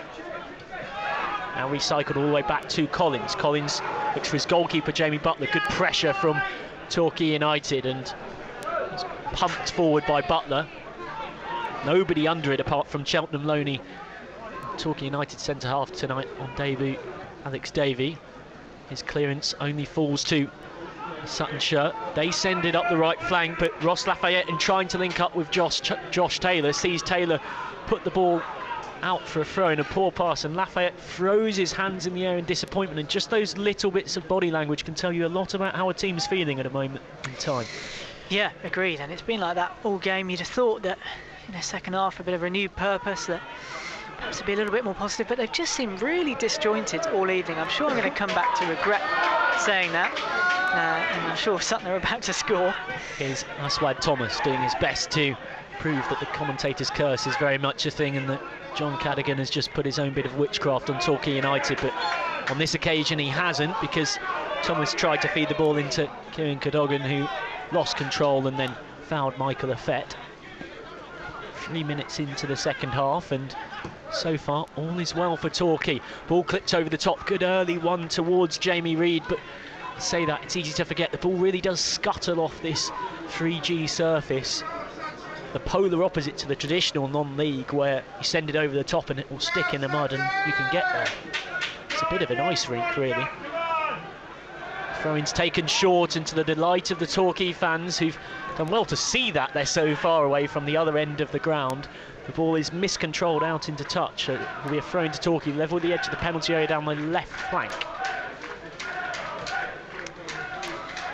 I think there's Torquay United fans dotted all the way around the ground. It's unsegregated, as many grounds at this level are. Liam Davis works it down the inside left flank, but loses out his Lafayette in an unfamiliar central midfield position. Sends it forward, and Dundas can't make anything of it, so it'll be a throw into Torquay in the left back position just inside their own half. Well, it's the beauty of non-league, of course. We saw Rory Keating jump in behind the fans after scoring that goal in the 10th minute to give Torquay the lead, and there's every chance if he were to score again he might get to do the same thing at the other end, because you can rotate 180 degrees anti-clockwise if you wish to do so, which I guess many might have done. Yeah, it's something I can never quite got used to. Oh, shot from distance goes wide of the right post, but anyone who saw Cambridge United and Luton Town on Saturday will know that you've always got to pay attention when someone decides to stick their foot through one on the halfway line. And Luke Young likes to do the spectacular, and that ball just felled him on the half volley on the edge of the centre circle in Sutton's half, and he just looked up and had a good old go on the half volley. It was a bit like a more technically adept version of that advertisement for a certain beverage I won't give the free advertising to naming, where he sticks his foot through it and says have it, but he was actually trying it with a bit more finesse, and it wasn't a bad connection, but the keeper was inside his own 6-yard box, so all was okay. And up the other end of the pitch, it's Sutton with a free kick here, which they'll take down the inside left channel, maybe 30 yards out, not a shooting position, and they're not interested in shooting. Kenny Davis will take it right-footed, in swinging towards the far post. He's got 6 Sutton shirts to aim at. Clips it in, headed on by Lafayette towards Dundas. Davey manages to get his noggin on it to send it away, and now Liam Davis can clear. Goes long, looking for the threat of Reed. Reed goes down. He's absolutely certain he was fouled. The referee is having absolutely none of it. Sutton recycle it clear, and it comes to Lafayette in the channel. Good aggressive block from Alex Davey to head it out, but in doing so I think he's actually cleaned out one of his own teammates inadvertently. And once again, much like how we talked about Rory Keating in that first half, Torquay player is pretty much motionless on the ground here with a neck or head injury, so worrying to see whenever someone's down and is pretty much a statue. Just trying to catch a glimpse of who that... I think, is it Sean McGinty? I think it is. It is McGinty. Yes, it is McGinty, the number 5. Man who's one of the only players that has appeared in every game for Torquay United this season. And actually, when we were running through his name on the team sheet with Gary Hours, I mentioned that, and he said, I didn't know there was anyone left who had. It's been a real chop and change season. 25 players used already by Torquay in the league. Maybe a sign of the instability that's been around. But they'll hope that they can get something to cheer for the 11 that are on the pitch tonight. Crossing towards the far post. Headed down by Lafayette, but straight to Damon Lathrop. And now there's a chance on the break for Torquay. It's a 3-on-3 if they go quickly. Worked right for Jamie Reed.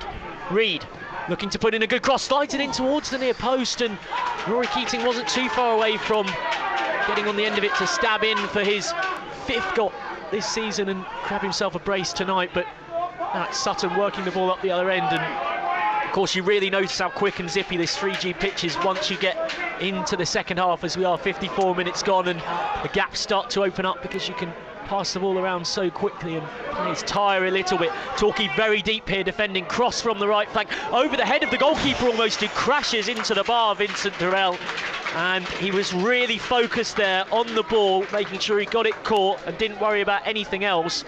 And thankfully he didn't poleaxe himself on his back on that post. We've seen that happen horribly so many times over the years, and now sends a goal kick right the way through to his opposite number, Butler. It's a deep cross from the right back, Simon Downer, for Sutton. And Durrell had his eyes on it all the way, but I think he knew it was going to be close. I think he was preparing to perhaps put his feet over the line and try and dive forward and keep the ball over it, because it was going all the way into the corner, but he didn't quite know where he was and just crashed into the post. Thankfully he's all right, and he kept the ball out, and that's Torquay United break. Torquay, oh, and the go on shouted by John to my right will tell you all you need to know, that just for a second there it looked like Josh McCoy, playing in that number 10 role, had managed to pick a beautiful pass for Rory Keating. But it's something I've noticed often across the night, passes that from the first eye look perfect actually just skid off this turf and race away from you, and it almost must feel to the players like the ball picks up pace as you're chasing it. And Sutton try and bring themselves out from the back. It's Craig Dundas who's having to come very deep to link the play, which is a good sign from Torquay's point of view about how their defence is operating. Now it's with Jamie Collins, the centre-back. Brings the ball out to the left touchline, clips it forward into the channel. Looks for the feet of Kieran Cadogan. Can't find him. Now it's towards Collins again, who's battling with Rory Keating. Appeals for a foul. Not given. On we go. Sutton with the ball in the centre circle. Spread out left to Collins. Collins goes back to number 23, Josh Taylor. Taylor sends it right for Downer. The right fullback cuts inside for Davies. Davies sends it left. Now it's into the feet of Cadogan. Sutton just starting to keep themselves on the ball a bit more, but you can hear the urgency from the home fans, because it's almost like a half-court press in a game of 5-a-side. They won't mind them having it here, John, will they, Torquay? No, absolutely suits Torquay just fine, as they're stringing a couple of passes across the back there as the ball just came forward, and for a moment there it looked as though Alex David headed it straight into the part of Lafayette. Thankfully not. I guess that would have been the ultimate commentator's curse, wouldn't it? Just as we're saying, they're not really going anywhere. Yeah, you know, Torquay have done really well to take the sting out of this game, and they've really limited Sutton to a little bit of pressure before half-time, but certainly nothing really in this half. And really, Torquay United have had the best couple of little half chances. It's been a tight, intense game, and so often this season Torquay have been in games like this but haven't taken their opportunities, and this time they have through Rory Keating in the 10th minute. So the familiar pattern so many fans had told me about in the run-up to this, if we have some good chances, we miss them, they score, and then it all goes wrong. It was broken by that early goal, and you can see the belief coursing through the veins, and now there's a chance for a second. Free kick from the inside left channel, as Torquay will look at it as the attacking side. There's 3 players in the wall for Sutton, and there is 6 Torquay shirts inside and surrounding the penalty box. A 7th has just joined them. Everybody back for Sutton to defend this. Yeah. And, well, the groan should tell you everything. That was really poor. Had the option of the cross or the shot. The shot was always going to be difficult from there for Luke Young, and he put the ball literally over the stand, which, in fairness, does make it sound a little bit worse than it was, because the stand is only the height of the goal, pretty much. Well, Luke Young's delivery from a set piece is normally pretty impeccable, but that was loose. It was out of control. It was high, and it was flying way over the top of the goal, and really waste of a good opportunity. Now it's Sutton up the other end of the pitch, trying to pass a bit more purposefully than we were suggesting they were doing recently. Here's Collins. Collins clips it in towards Lafayette at the far post. Well headed clear by Davey, but it comes straight to a Sutton man, just wide from Josh Taylor. That's as close as Sutton have been so far this season. Pardon me. They're 4th, of course. They've been much closer than that plenty of times. In this game, I should say, they've had a couple of shots just over, but that one was a low stinger looking for the bottom corner, and if it was going in, I'm not sure Vincent Durrell would have got across in time, but luckily he could do the international sign for everything's okay by throwing both hands in the air as it waved past his right-hand post. It's a deep cross from the left that McGinty headed clear. He was up with Lafayette, headed it clear, but no one on the edge of the box. And the shot was drilled low and to Durrell's right. I think you're right. I think he was beaten. It was hit with such pace that I don't think he could have got down there. Thankfully, it missed by inches. Torquay breathe a sigh of relief. There's Lafayette dropping deep to get involved in the play. Now they try and square it to Aswad Thomas, but the groans are because the pass was poor. That's a better one from a Torquay point of view. Davis sends it right, and it's now at the feet of Tom Bollerina. Bollerina back to Downer. Downer looks for Louis John. John squares it to Collins, and the clock is becoming the enemy of Sutton United here, approaching the hour mark here at Gander Green Lane. 1-0 behind to bottom of the table Torquay. From their point of view, this is a terrible night so far, and they've lost the ball in possession of it here. Offside flag up from a deep cross from the left flank, and Vincent Durrell just looking very chilled walking out of his goal, because, well, you're not going to be in a rush, are you? We're not quite at time-wasting central yet, but when you tick over into the hour mark, you start to get into that game, don't you? You do, and I go back to Ebbsfleet. As I say, the last time I saw us play, and we won that game, and we were 1-0 up after 65 minutes. But what really impressed me that night was our game management and the way that Gary Hours saw out the game from 1-0 onwards and really restricted Ebbsfleet to nothing more than a couple of chances that never really looked like going in, and that was really impressive, and it is again tonight. You know, we've got ourselves ahead. We've looked like we could score a second at times, but on the whole, we're just containing Sutton really well. Back to front goal kick from Durrell that goes straight the way through to Jamie Butler in all purple. Butler, who's had an uncertain night from the set pieces, coming out and punching on regular occasions, but not exactly in the most reassuring manner, to be perfectly honest. If I was a Sutton fan, I have to say his moments of coming well out of his goal would have given me some slight spikes in my heart rate. Now he bowls it out more conservatively this time to his centre half, and Sutton just playing it around the back, but again, for a while not really going anywhere, just pumping it long, and the combination of Davey, Lafayette and McGinty repel the threat on this occasion, and now it's an opportunity for Torquay down the inside. Right, foul on Jazzy Barnum Bob. In fact, was it Barnum? Yes, it was Barnum Bob.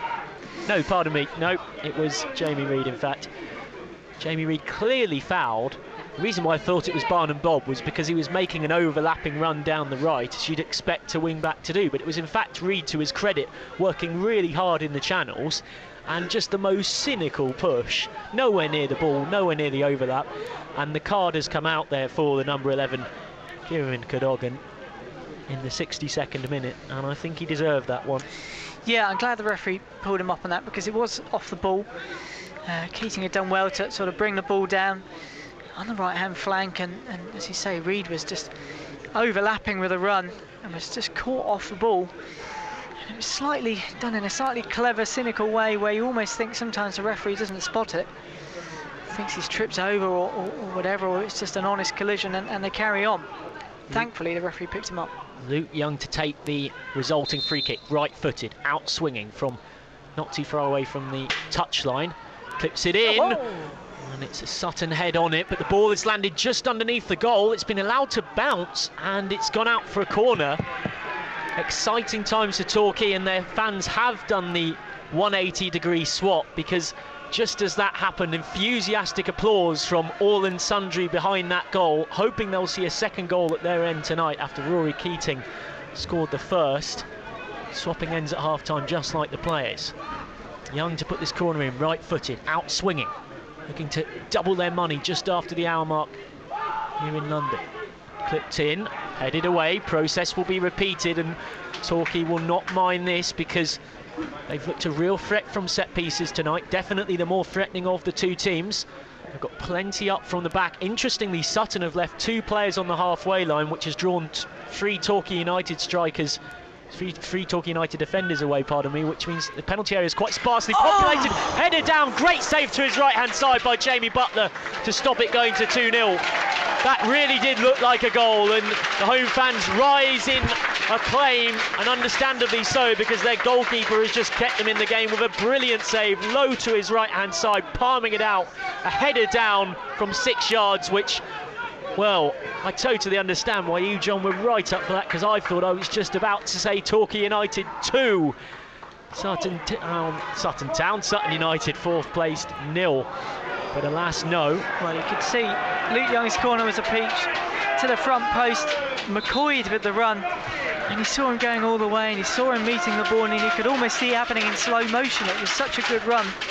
He headed it and he flicked it back across goal and low down to the keeper's right. A stunning save from Butler in the Sutton goal, right on the line. As you say, from our angle, it looked as though it was going straight into the bottom corner. And 2-0 and a well-deserved goal from McCoy, who's been excellent tonight. But it just wasn't to be, and it's a save that you might, hopefully not, but it's one where you could look back on and say, was that the one that kept Sutton in this game? Substitution, number 16, Nicky Bailey, coming on just after that set piece for Aswad Thomas. It doesn't take a genius to work out that if a midfielder's come on for a left fullback, there's probably some attacking intent in that change. We'll find out whether it's a tactical reorganisation shortly.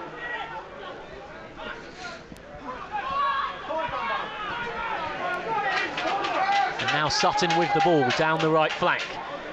Tom Bollerina dancing past one and going past the second, getting towards the byline, now checked in his run, trying to win a corner, and he's managed to do so. Nervous moments for those of the Torquay United disposition.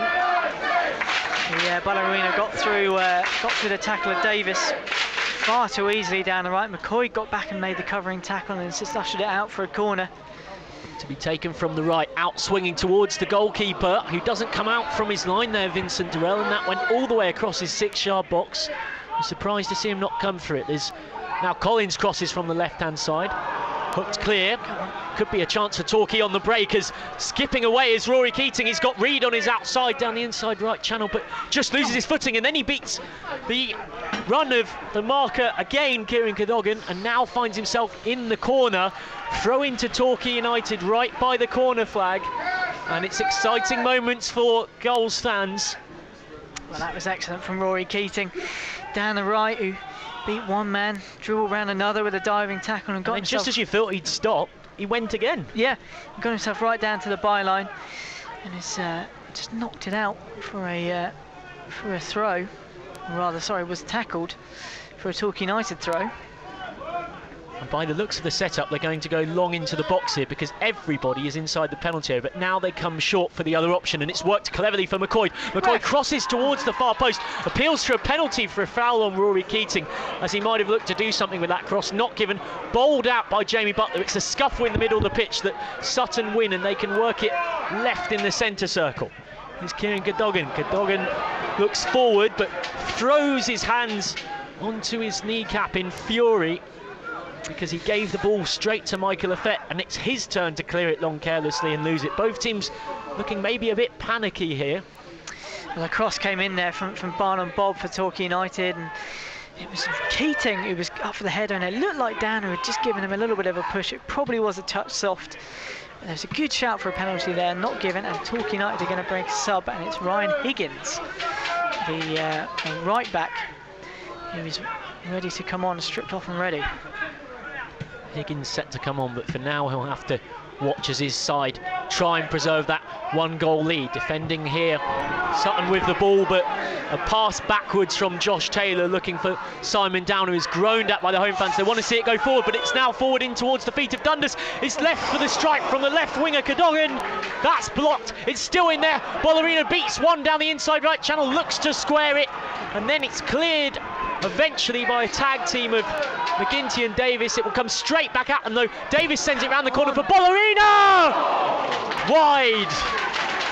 From our angle, it's a long way away, and it's not easy to tell just how close that shot was, but the dive, the desperate dive of Vincent Durrell will tell you that it cannot have been that far away. And by hook or by crook, Torquay remain 1-0 up. Well, that's a couple, 2 or 3 really good chances there for Sutton.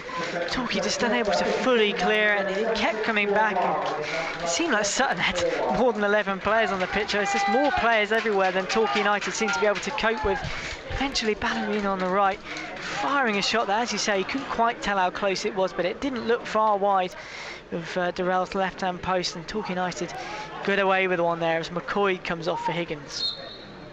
Josh McCoy taking his leave in the 69th minute. He's had some intelligent touches, trying to link the play between the front two. Do you expect that Higgins might see a tactical change, John? I'm just trying to work it out, because it looks as though he started off in the middle of the pitch. He's not gone out to the right. Barnum Bob's still where he was, and Higgins is in the centre. Whether he's playing in a midfield 3 now, an orthodox midfield 3 with Young and Lathrop. I didn't know he could play centre midfield, but perhaps that's among his skills. Aaron Higgins on for the last 20 to try and help see things through for Torquay. They've got defending here to do. That's why you could hear the cheers of encouragement. Free kick down the inside left part of the pitch to be taken by Kenny Davis. Right-footed, out-swinging, set to shape it in towards the far corner of the penalty area, down the right-hand side where there's a crowd of bodies. 7 or 8, I make it, from both teams. 3 in the wall for Sutton as well if Davis chooses to shoot. Chipped in towards the far post. The extras come out to Collins, who's a long way from home. The centre-back out on the right wing. Sets it back for the cross towards the far post. Headed down by Lafayette. No. Can't find anybody, and then almost fell for a shot from Louis John. And the clearance trickles out, and the throw-in is given to Sutton. One of those proper 50-50 ones where no one could honestly tell which way it was going to go, because it wasn't quite clear. And well, John, you've liked this referee for giving the 50-50s to Torquay, but that one didn't go the away side's way. I have to say, I thought it was going out for a Sutton throw, and Lathrop let it go. I thought from this angle, maybe Lathrop couldn't quite tell, but I thought it was pretty clearly going to be a Sutton throw if he didn't get something on it and clear it up the pitch. Here's Cadogan crossing from the left-hand side. Keeper hasn't come for it, over the head of Dundas, and again it's more frustration for Sutton. So close yet so far for the men who started this game 25 points ahead of Torquay United, which, given it's only mid-November, is remarkable. But what you could also say on that note is remarkable is the way Torquay have bridged that gap and looked more than as good as their hosts. Yeah, I think so. I think it's this is going to be what it's like for the next 20 minutes now. Absolute agony, and Sutton are going to really throw everything at it, and it really is time for Torquay United to stand up and be counted now. It is moulding into a bit of an attack versus defence training drill recently, if we're perfectly honest, as Once again, every Torquay body back defending in their own half. Cross from the left towards the far post from Collins, over the head of everybody, cleared by Davis, but it's anywhere will do stuff. Throw in to Sutton, level with the edge of the penalty area down the right flank. John Cadogan, my summariser to my right, is on to nervously stroking his growing beard for November, and might be on to fingernail biting soon, as cross from the right by Ballerina. I thought he'd won himself a corner, but obviously he hadn't quite got a good connection on it, because it's in fact a goal kick, which Durrell will take. Michael, this is nothing new for Torquay United fans. They specialise in causing our fans heart palpitations, and which football team doesn't? Well, true, but I do think we've got a particular knack of making life absolute agony for our fans, and it is going to be just about 20 minutes with injury time. I imagine quite tough watching for those of a Torquay persuasion, but again, so far, it's standing up okay. It is a bit of a shame we haven't got you clipped up to a heart rate monitor, because certainly in the last 10 minutes I would have been intrigued to see it just tick up with every Torquay attack, as once again it's also the heart rate monitors of these home fans that are going up, because they're passionately getting behind their side. They're used to seeing success here at Gander Green Lane this season. It could be a first home loss in 6 games, but they won't want to be thinking about that yet. Jamie Collins, the centre-half, is over this throw-in for them down the left wing. He's come up and joined attacks quite frequently, channeling his inner Franz Beckenbauer, but his cross this time is straight into the hands of Vincent Durrell. And you can lean back for a second and just breathe, John. As we thought at the time, Higgins has come on and is playing in central midfield with Lathrop and Young. Again, I didn't know that was a position he could play. I don't know if he's played it before. I think he has, off the top of my head, but I could be wrong. And so it's obviously a slightly more defensive-minded sort of substitution from ours, as he goes straight. It is more like a straight sort of 5-3-2 now. Rory Keating gives away the foul, and Jamie Collins was thinking of the quick free kick, but was dismissed by his goalkeeper, Jamie Butler, who wanted to send it long upfield, but sends it too far upfield, and Vincent Durrell comes out and claims it, and is in contrast to his opposite number. That's one thing that, where possible, Durrell has done well tonight, which is important when it's this difficult conditions, cold and windy, and set pieces can be such a problem. And now he sends it all the way up the other end of the pitch. 2 headers from Sutton to try and clear the ball towards Collins, who was fighting there to win the ball with Damon Lathrop. Throw-in given away, and another change coming for Sutton in an attacking sense. Stern, the number 32. Ross Stern shaping up to join us shortly, but for now he's watching Ross Lafayette burst away down the inside right, and we're coming back for an advantage for a foul on him as he started that run, because he's given the ball away. So Ross Stern is going to get his opportunity to come on now, I think, from touchline, where he's eagerly kicking his heels, waiting to come on and make an impact, and yes he will. Josh Taylor is taken off for Stern, and it's another roll of the dice from the home side to try and get their way back into this. Will it prove 75 minutes gone, we've just ticked over on that front,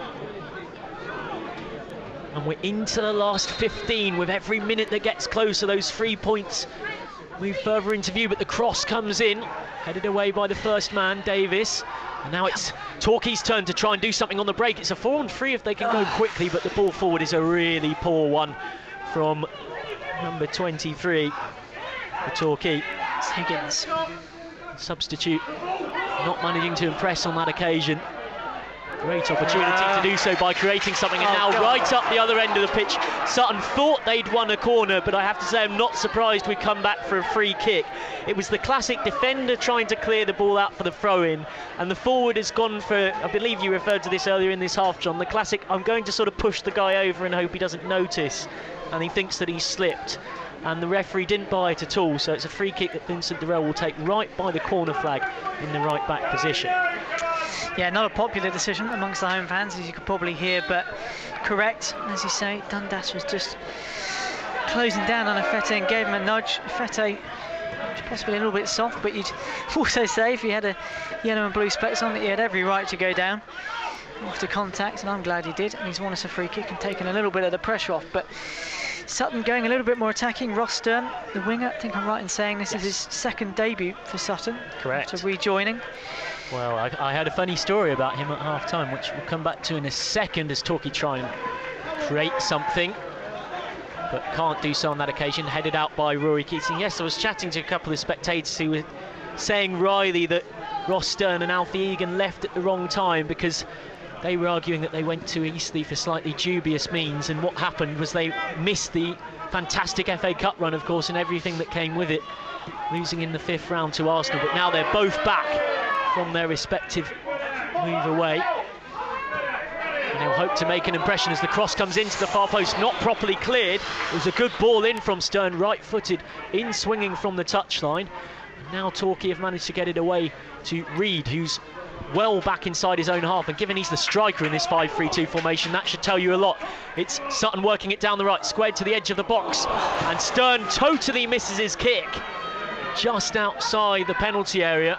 It was set back for him to wallop that ball into the net, teed up perfectly, but a poor effort from him. And now they have it at the back, looking to create something through Nicky Bailey. Bailey looks forward for Lafayette. He loses out to Davis. Davis cuts in off his wing, but then plays the ball straight back to Bailey, the man who'd given it to him. And then Sutton cleared the ball crossfield looking for Tom Bollerina, and that ball goes straight out into touch. So for fans of purist passing football, that was a pretty appalling 15 seconds. It was really. How many they seem to have done that a lot today as well, Sutton United. Their central midfielders sort of spraying balls out to the wing that have just gone straight out, whether there's a bit more wind down at pitch level and it's just carrying it on a little bit and taking it out into touch. Maybe a bit of fatigue as well. Or maybe they're just not very good. I mean, it's always that. 78th minute. John Cadogan offering every excuse before going for the nice, simple, maybe they're just not very good. Answers on a postcard, please. Anybody listening on both the BBC Sport website and in the Devon and South Torbay area on 1458. Thanks for being with us on what could be a great night for Torquay United, and that's not an over-exaggeration. Away at 4th in the league, 1-0 up thanks to Rory Keating. They managed to take a chance and get themselves on the score sheet. But you sense that if Sutton equalise, Torquay haven't really looked like threatening to score a second, so it will be crucial as to whether they can get the points if they can keep a clean sheet. They've now got defending to do. Stern coming down the left flank, looking to cross. Ross Stern cuts onto his right foot, does so towards Lafayette. He chests it down for Dundas, falls towards Kieran Cadogan. It's taken off his feet really well by Sean McGinty. Cleared out to the right. Tom Bollerina looks up and sets it back. Cross towards the far post, easily caught by Terrell, and Torquay can breathe once again. And could they be moving on to 14 points? Since being relegated to this division back in 2014, this has probably been the worst time as a collective spell that they've had, but a victory like this just could be the catalyst for something brighter under the reign of Gary Hours, of course taking over from Kevin Nicholson back in mid-September. But more defending to do yet. Here's Sutton coming forward again. It's Louis John, the centre-half this time. He's more in a central attacking midfield position. There's already 6 Sutton players waiting in the box for the cross. Torquay have just dropped incredibly deep here.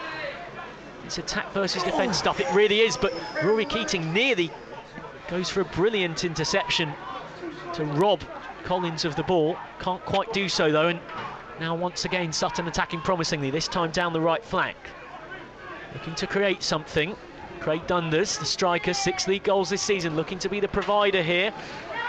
And on that occasion, he was trying to win the corner, but I don't think he's done it successfully. Vincent Durrell will take the goal kick, and we are into the last 10 minutes. How are your nerves? Vincent Durrell to take the goal kick. Not good is the answer. I mean, I have to say there, Craig Dundas is a wily old player. He's 36, but whenever the ball seems to come forward, he always seems to be in acres of space. McGinty's not really getting that tight to him. Whether he feels he can afford to give him a bit of room because he's perhaps not got the legs that maybe Lafayette's got, but he's just giving him too much room for my liking, and he always seems to have time and space whenever he gets the ball. I'd be inclined to agree, and I have to say I was really surprised about the poor quality of that from Dundas. I thought he'd have the experience to win a corner there or work it back to a teammate, but now it's forward towards the big strike again. He loses out, but Torquay clear. Sutton ready to make their third substitution of this game. There's a man stripped and ready, but in the meantime Torquay will have a throw-in. Alfie Egan, the second of the duo that left last season before that FA Cup triumph and run that I mentioned, the other being Ross Stern, who's already come on, is stripped and ready. But Torquay actually have a rare chance to get the ball down and keep some possession here to eat things away in the 82nd minute, because it was given away carelessly by Sutton. Very long throw, impressively so by Ryan Higgins into Keating, who got the flick on but straight to the keeper, so Sutton can build from the back again. Work forward into the feet of Kieran Cadogan. Cadogan looks back for Nicky Bailey. Bailey sends it left for Jamie Collins, the Sutton captain. He looks up and looks concerned, with a bit of body language, throwing his arms in the air in frustration, and there's certainly lots of Sutton fans around us playing their own game of tactics and opinions in terms of pointing about what they wish the players would do, but they've worked that well down the right, cross into towards the centre of the penalty box. Really should have been dealt with better. Vincent Durrell didn't come for it and the defenders left it, and in the end it took a good last-ditch block from the goalkeeper to get it clear. Sutton are playing on with 10. There's a player injured right by the 6-yard box, but on we go. It's not a head injury, so we can play on. Here's Reid. Alfie Egan still waiting to come on. He's been waiting a fair while now. Here's Young cutting inside. Luke Young still going. 25 yards out, could be a chance here. Shoots left-footed. Great save to his right-hand side by Jamie Butler to keep it at 1-0. And then the rebound from Liam Davis is blocked by a courageous bit of defending from Simon Downer, and out for a throw into Sutton down the left flank. But that was an excellent left-footed shot from Luke Young. The space seemed to open up in front of him. The defence parted like the Red Sea, and that was goal-bound. Good save from Jamie Butler. Well, we've seen Luke Young do that so many times. He just picked the ball up on the right flank. Didn't seem to be going at too much speed, but just cut inside, beat two men, held off a third, got to the edge of the D and just fired off a left-footed shot, only narrowly wide. With the intervention of the keeper. With the intervention of the keeper, of course. But your statement of go on, John, just summarised that perfectly. There was just a moment where you were looking at it thinking, is he going to cross, is he going to pass to somebody, and then he skipped past a couple who seemed to let him drift, play a game of is he yours or is he mine, and then thought, well, I might as well have a pop here. Ball forward to Reid. Reid's onside from an acute angle. Could make it 2-0. Great save from Butler again to deny Torquay. Jamie Butler right now is keeping Sutton United in this game. Torquay have done so much defending, but suddenly a long shot from Luke Young and then a strike from an acute angle by Jamie Reid, looking for his 4th goal this season. Well denied by the on-rushing keeper. Still 1-0. And the throw-in came in, and a little cheeky through ball from Luke Young that Jamie Reid just not picked up on the left-hand side, and as you say, a shot from the byline. Sees another corner. Corner played short and worked intelligently for Rory Keating down the inside left channel. Goes for the shot well over the bar, looking to curl it right-footed into the far corner, but because he was at such an acute angle, probably level with the 6-yard box roughly, there's so little room that you're aiming for there. I mean, there is that phrase, of course, top bin, but you really have to literally hit about the size of a sort of small bin in that top corner to score there. But I guess when you're Rory Keating and you've got a goal and some confidence, you feel like you can do anything, as Sutton play it out from the back and now get it forward. They seem to be playing a 4-2-4. Alfie Egan is still waiting to come on, or has he just come on? I've missed that. We'll head on for now. Throw into Sutton, level with the edge of the penalty area down the right flank. Craig Dundas has limped off in front of us, so his night's work is over. John's counting the number of players on the pitch, so Alfie Egan must have come on there during the frantic passage of play where there was repeated corners for Torquay as they tried to make it 2-0, but now they've got defending to do it. It's in fact a free kick on the right touchline, level with the edge of the penalty area, crossed in, headed clear by a white shirt. It's back with the amber chocolates as they're known. Sutton United looking for a route back in. Here's Bailey, crosses towards the far post, looking for quite a few players up from the back, including Collins, and suddenly the space has opened up for Torquay to do something on the break. It was a 3-on-2, there was only Bailey back there, but the pass was a really poor one in truth from Ryan Higgins. Still possibilities for Torquay though. Down the left wing, a long way from us, Reid, well tackled by Simon Downer, who brings it away and clipped forward towards Ross Lafayette. Lafayette trying to get on the end of it, but it runs through for Durrell. who will pick it up after taking his time in doing so, just to wind up Lafayette as much as he possibly could. And again, Torquay United had a really, really good break on there, Luke Young, and he just tried to play that ball in for Keating. It's, as you said, the pass just didn't quite seem to run as he expected it to. Oh, that was nasty. As Jamie Reid tried to block a clearance and clipped his man. And the very fact that the lifelong goals fan to my left sees that Torquay United challenge as nasty should tell you to know. Maybe there's that old phrase about decisions balancing out. Jazzy Barnum-Bob got that slightly harsh yellow card in the first half, and Jamie Reid gets himself only a yellow there. As all managers say, he's not that kind of lad, and he isn't. There's no malice. He was just trying to stick a foot in front of a clearance and see if he could block it. Ball forward now, not cleared by Sutton, with Collins on the edge of the area. Goes left for the dangerous Stern, but his right-footed cross, as if to make me look silly, is actually quite a poor one. Heads back for Bailey, who's encouraged to shoot from all of 30 yards, doesn't do so, plays it left to Stern, who's robbed brilliantly by Torquay, who can come away with it through Jazzy Barnum-Bob, but the touch from Barnum-Bob was a poor one. It falls back for a possibility still here. It's Reid down the inside left. He's got the overlapping run of Davis if he wishes to use him. Cuts inside, Reid still goes on his right foot, shot deflected out for a corner, and that will ebb away time and also give Torquay a chance to grab a second in the 88th minute that would surely put the icing on the cake of a splendid away victory that right now is still in doubt. We've also got a Sutton player down from the ferocity of that shot by Jamie Reid, who, similar to that Young chance really, he was about 25 yards out from goal, and in the blink of an eye went past one and realised there's nobody in front of me, I'll have a dip. And the last 2 or 3 times Sutton have been up our end and really in a dangerous position and threatening to score. We've broken very quickly. And Jamie Reid then nearly benefiting. Played short by Torquay from the corner. They've worked it into the corner flag. They seem to be interested in a bit of time wasting tango, and they've done that pretty well there, winning themselves a throw in level with the edge of the area. And the home fans starting to give up. Quite a few sneaking out around the ground. I don't think it's quite over just yet. They obviously don't know too much about Torquay United. But another sub coming on, and I believe it's Jennison Myrie Williams, or is it? No, John Paul Pittman. Going by the shirt number, the lesser spotted John Paul Pittman. Not featured very much since the beginning of the season.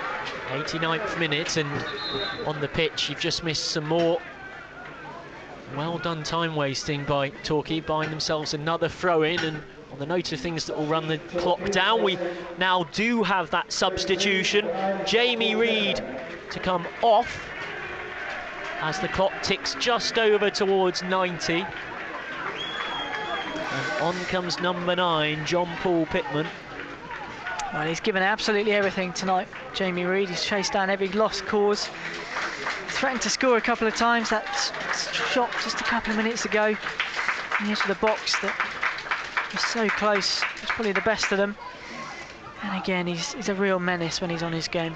Torquay edging towards a victory that would be such a fantastic thing to have, particularly coming into 2 home games off the back of this against Leyton Orient and Aldershot. 3 home games in 4, in fact, because they travelled to Tranmere before hosting Gateshead. So we have the pre-Christmas football rush. Infringement from Torquay allows Sutton to get the ball back in the right back position and fling it forward to Ross Lafayette. He flicks it on, but Davey cleans up and puts the ball into the stand. And the Sutton fans rushing between them to pick that ball up and throw it back to the throw-in taker to get on with things, because they know there's not much time left. The long throw of Jamie Collins set to be on this one. We have 4 minutes of added time. The throw-in is taken short to Bollerina. Bollerina sets it back, appeals for a free kick from the home side, not given. Collins crosses in, left-footed in, swinging, falls towards the far post, hits the post in fact, but the infringement had already been committed in the aerial challenge that led to the opportunity, so Torquay keep their 1-goal lead. And the clock continues to tick down. Vincent Durrell to take this free kick inside his own area. Well, 4 minutes seems a lot of added on time. Seems a little bit generous. I would have probably said 3. Yeah, I think 3 is probably about right, but then that was another cross that's coming in, one of many over the next 4 minutes, I should imagine. It just had Torquay under a bit of pressure. Thankfully, Sutton slightly too eager to get on the end of it fouling the Torquay defender. John Paul Pittman closes down the clearance from the Sutton centre-back. It's exactly what you want to see from someone who's just come on. No shortage of energy, and nor should there be. And you would think now even Torquay can't find a way to lose this game from here, so it almost certainly won't be a 4th straight loss in the Conference National, but can it be a first win in 4? I don't know how dangerous those words you've just said are. I realise I might just well have lit a match and a fuse underneath Torquay's hopes, but I'd like to think not. We are into what I reckon to be the 2nd of 4 minutes to go. So were they to win this, it would take some kind of Barcelona-Manchester United Champions League thing, Sutton, but for now they're just trying to get an equaliser. Working it down the right, Ballerina still going, and he wins the corner off Liam Davis. Nervous moments for Torquay United fans. Bottom of the Conference National coming into this one. Chasing a win to close that gap, 8 points off safety before today. They've got themselves a rare goal, and they're heading for a clean sheet. If they can keep this corner out here, they'll move an inch closer. Header goes across to the left-hand side of the box, and hacked clear. It's scrapped away to Jamie Butler, the custodian for Sutton, who's on the halfway line. Such is the deepness with which Torquay have dropped, and Lafayette was trying to get on the end of it in the box, couldn't do so. Throw-in to be taken, level with the edge of the penalty here by Louis Jean. John throws it in, flicked on by Sutton and fired over the bar, but it's a corner. So the chance still remains. It was Kieran Cadogan with the effort. Well, this is absolute purgatory. We had Jamie Butler, the keeper, up past the halfway line, launching the ball back into the box. Barnum Bob and Fetty couldn't decide between them who was going to get it. Eventually the ball scrambled clear, another ball in. It was proper penalty box pinball. And a shot, and it's blocked, and it's a corner, and it's agony. And the referee's whistle is gone. He's seen some argy-bargy in the box he doesn't like. There's 3 Sutton players who are standing over keeper Vincent Durrell to stop him coming out and claiming this. They're all putting their hands in the air as if to say, honest ref, we're not doing anything. Cross towards the far post, not cleared, falls for a chance to the substitute Egan, he slips, and now it's back on the edge of the box. A poor pass from Louis John looking for Tom Ballerina down the right, and he has to go all the way back to his goalkeeper Jamie Butler. Butler hooks it forward. Torquay trying to win the aerial battle. They've managed to do so, but it only comes to Nicky Bailey. Bailey sends it wide, but too much on it for Tom Ballerina. It skips out of play, and that seems to be the cue for many to exit. And my summariser's smile is starting to turn from a nervous one to one in relief and maybe soon celebration. We don't know exactly how many of the 4 are gone, but I reckon they're all but up. Michael, I think that's it. Thankfully, that misplaced pass out for a throw. Throwing in the left-back position, sent forward, headed down, cleared away by Luke Young. Anywhere will do. The referee has the whistle to his lips. Come on. And he blows it. John Cadogan, my summariser, punches the air, and why wouldn't he? It's a fantastic night for Torquay United supporters. Sutton United 0, Torquay United 1. They've gone away to 4th place Sutton, and they have got the victory. A 4th goal this season from Rory Keating in the 10th minute separates the sides, and it's a fantastic day to be a goals fan, and this season it has not been too often we've been able to say that, John. Well, you know, I hate to say I called it, and I'm not being smug about it or anything, but we said at the start of the night, it's one of those things where the pressure's not off, but there's no expectation on Torquay United tonight. It's a free hit really to go to one of the biggest clubs, well, not one of the biggest clubs, but one of the best performing clubs in the league, and try and get something. And similar to Ebbsfleet, they've done a job on them. Well, Gary Harris is very, very good clearly at going to teams who are bigger and better than them, certainly on points and performance wise, and doing a bit of a job on them. It obviously suits the way his team set up, the style of football he plays, to go in there and spring an upset, and you know, it was a wonderful performance tonight, and I don't think anyone can deny we deserve 3 points. I would fully agree, and before this game, Ebbsfleet away was the only clean sheet and away win for Torquay United this season, and they've now doubled their money in that respect. A fantastic night for them. The third last, I should say, club to win a game in the top 5 English divisions this season after Bolton and Crystal Palace. But now Torquay are off and running. and they've got something to be optimistic about going into the home games against Leyton Orient and Aldershot. A brilliant 1-0 win. Rory Keating with the winner. I've been Michael McCann. John Cadogan has been my sunriser. Thank you very much for joining us from Gander Green Lane, where it's finished Sutton United 0, Torquay United 1.